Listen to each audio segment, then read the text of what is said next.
We are recording. Oh, Hi. hi. Welcome, Gijs. I want to interview you due to your unconventional career path. You have a very unique journey. Can we know about you?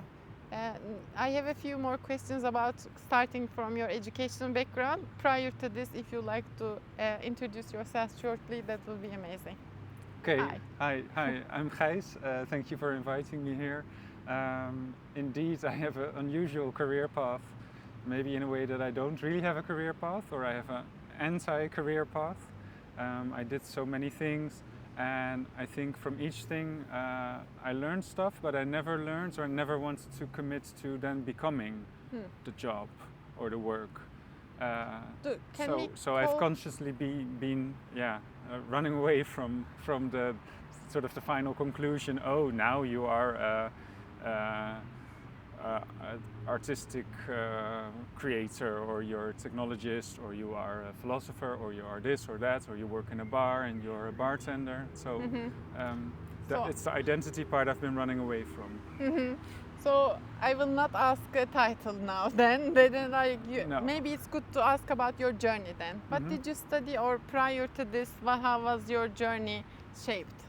I think my grown-up journey started on the art academy, right there actually, behind us. Hague now. Yeah, and I chose that because I didn't know what I wanted to do, but I wasn't really thinking I should know what I wanted to do, because I was always content doing all kinds of stuff, or thinking or doing creative stuff, but I never could decide, oh, what should I choose and become. So I went to art academy because it seemed like open, like you can go anywhere after that.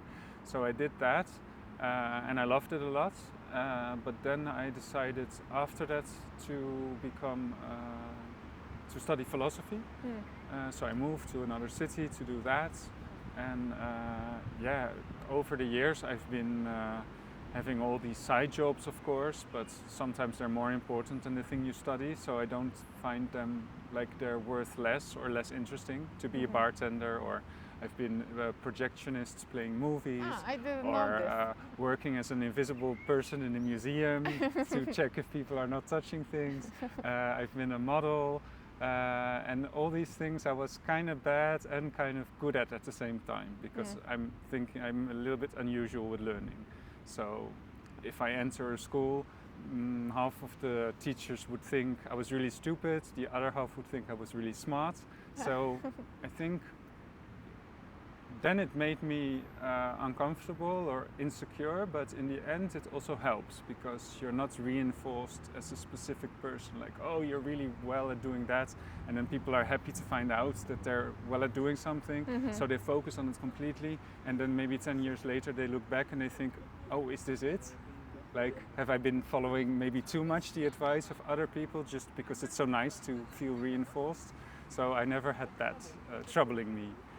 You were shaping your journey as you go and see what happens when you take the routes. I'm not sure how to ask about this art school. That, like, it's very abstract and open-ended. Like, what was your intention to be curious about art? Like, did you observe any repeating pattern in your research or experiments that you were more interested more than the other things? Yes, for sure. It's a good question, because that's exactly what I think I've learned most during all the years of doing different stuff, that each time you bump into your own interest in yourself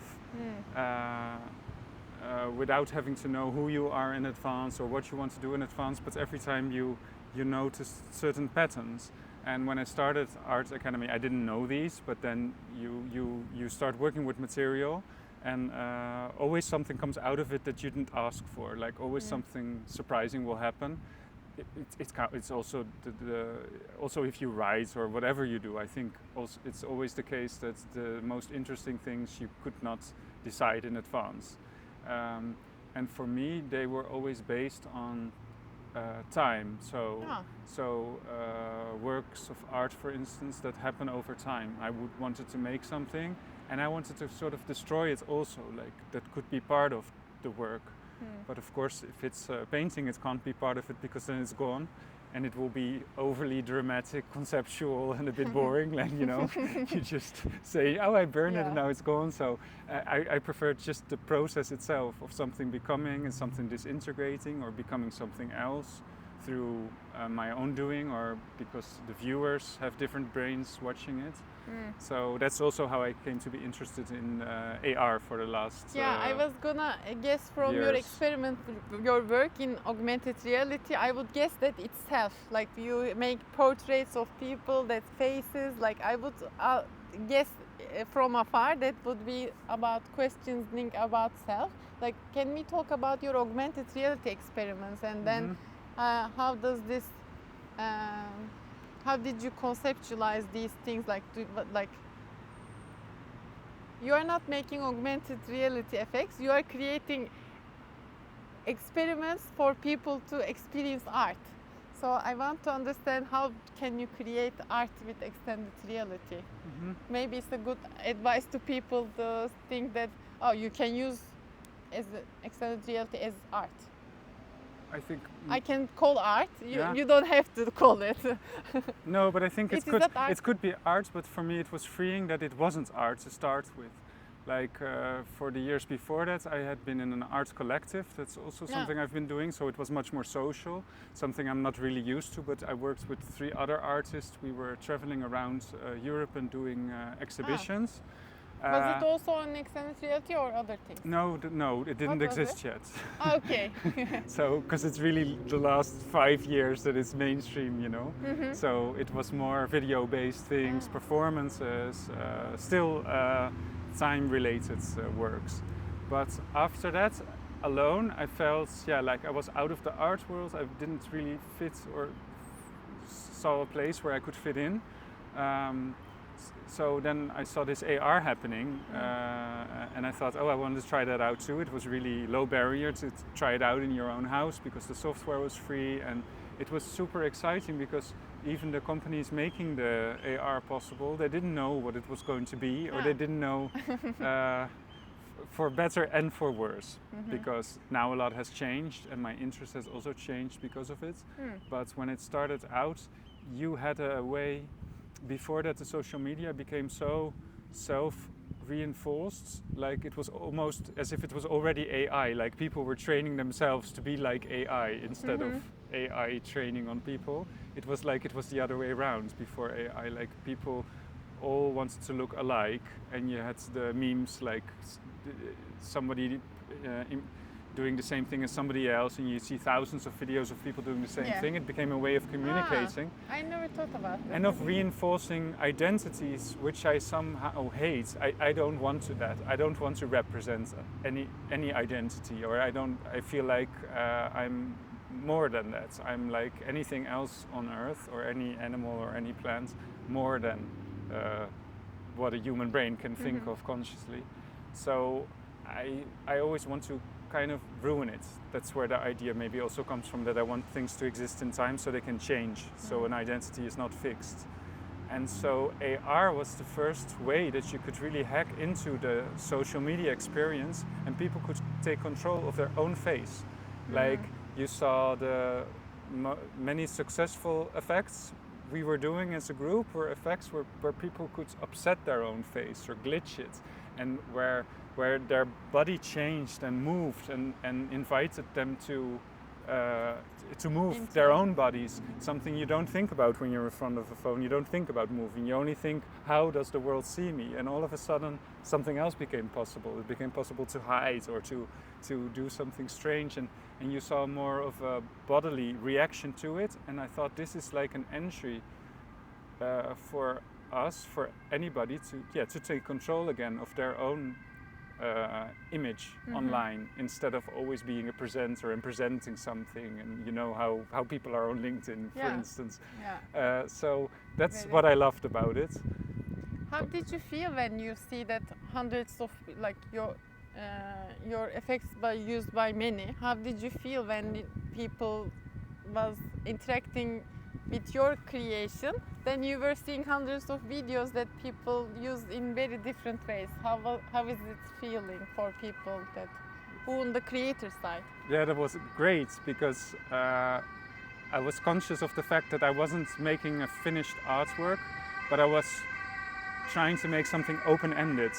Like you give, it was quite abstract often. Like you give something abstract and something like music, something moving, something with a beat, but then in a visual way. So people started to interact with it and they finished the work.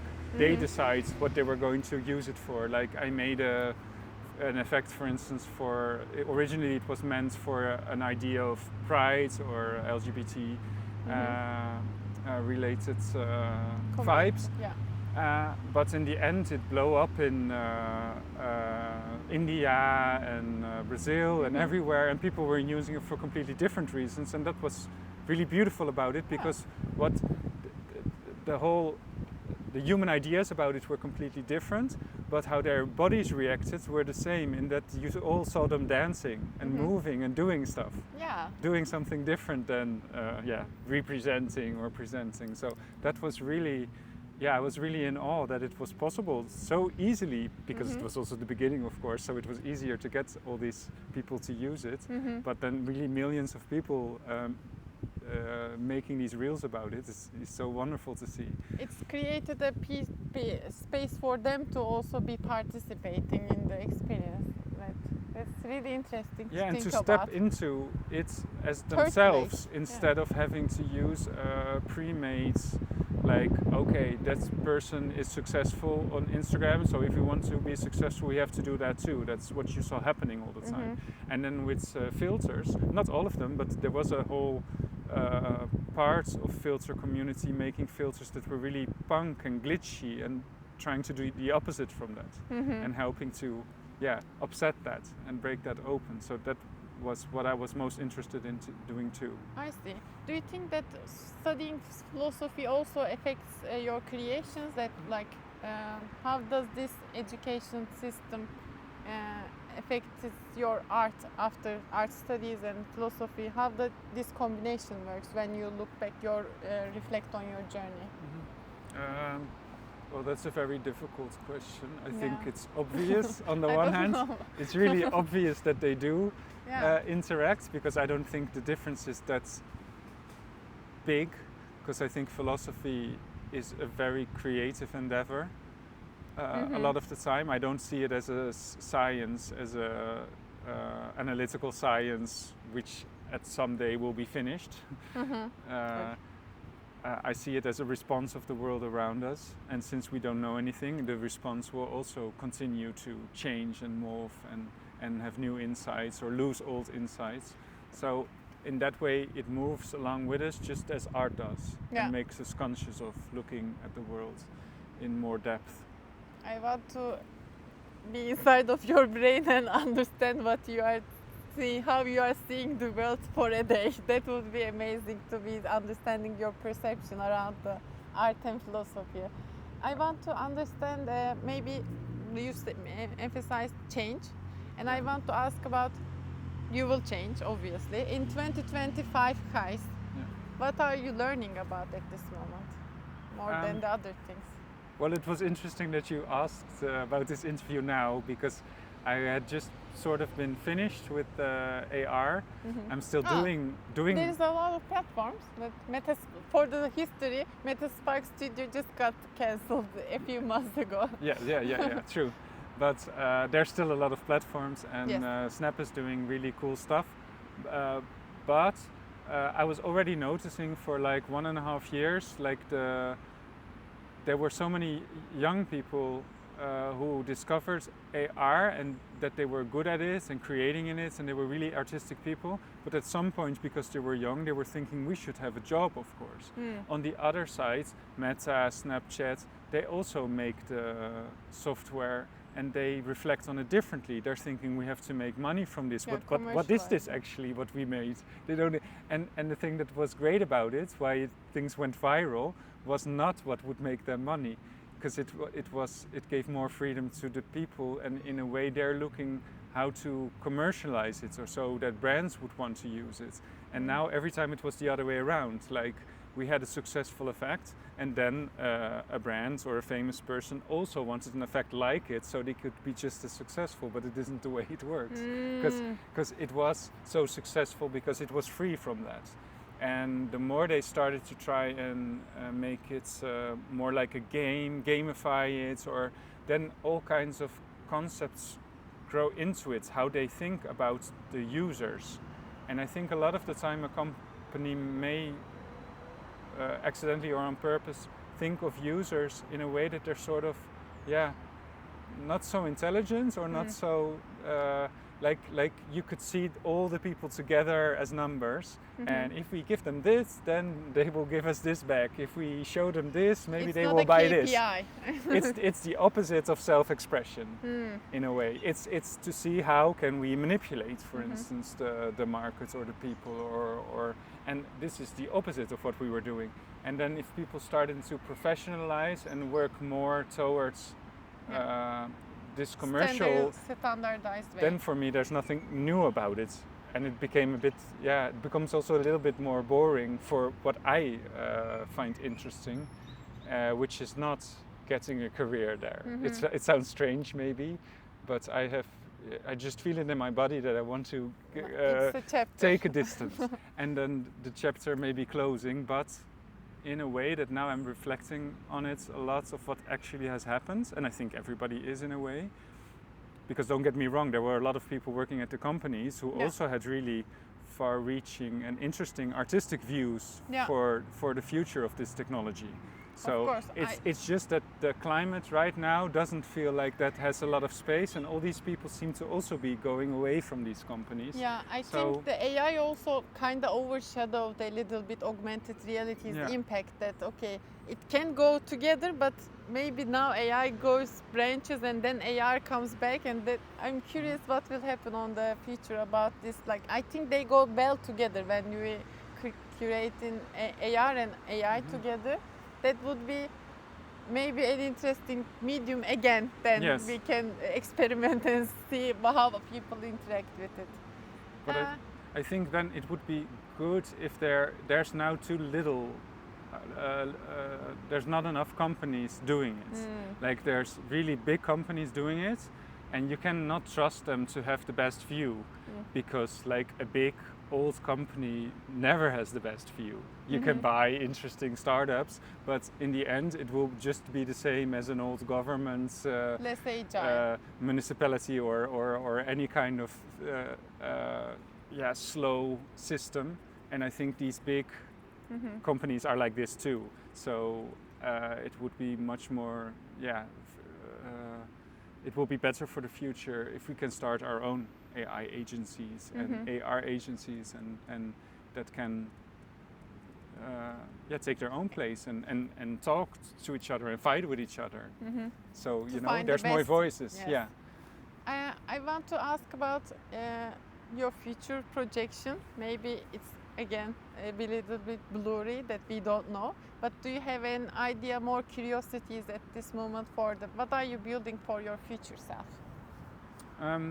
Well, what I was now missing, or that I felt I wanted to go out of the technology for a little bit, was the fact that I started noticing, well, my body started noticing it first, but that the computer doesn't work so well anymore. My phone doesn't really do anymore what I wanted to do. I used to have this Apple Watch, and I noticed all of a sudden I actually hated it. I turned off everything. I don't want notifications on it or anything, but still I felt like I had to work for the watch instead of it's helping me, and everything in my computer is so much trying to help me that I feel like stressed from it. Like, I don't feel like this is an invisible thing helping me. This is something again in my face. And I thought back of the days where we had the computer class in school and all the computers broke down, so we got the class instead of really old computers which only show green on a black screen, and the math teacher showed us how to make little square